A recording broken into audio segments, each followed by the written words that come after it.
Welcome to This Explainer. Today, we're diving into a genuinely fascinating neurological mystery. We're going to map out the inner workings of the human brain to understand an incredibly intriguing glitch in our mental wiring. We often take for granted how seamlessly our brain operates, but by looking at what happens when a single connection drops, we can uncover just how miraculous our daily communication really is. So, what if you hear a word clearly, understand it perfectly, but when you try to repeat it, your brain sends out a scrambled version instead? It sounds totally wild, right? Imagine hearing a fast Eminem verse or an Imagine Dragons lyric. You hear it, you totally get it, but when you try to repeat it out loud, complete scramble. Your ears work fine, your understanding is perfect, but the moment you try to echo what was just said, the output simply refuses to match the input. Well, we're talking about a rare and fascinating condition known as conduction aphasia. It's a less common type of aphasia and has one major surprising hallmark. If you have this, the simple task of repeating a spoken word creates major difficulty.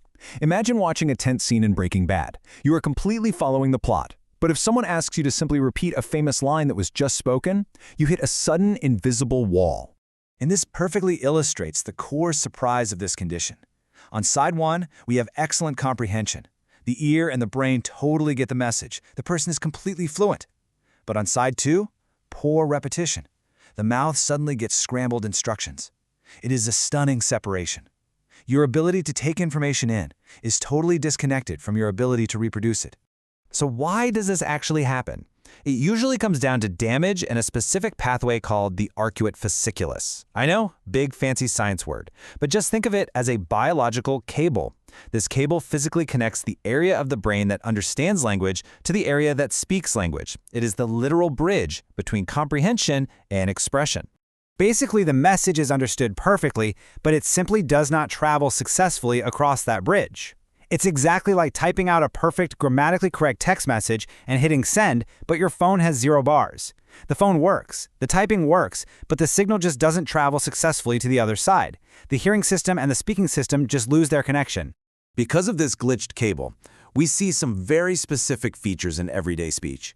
You might hear mispronounced words, lots of pauses, hesitations, and a totally disrupted rhythm as the brain desperately tries to bypass that damaged cable. But here is the really crucial part. There are absolutely no major articulation problems. Their mouth muscles work perfectly. Their vocal cords are completely fine.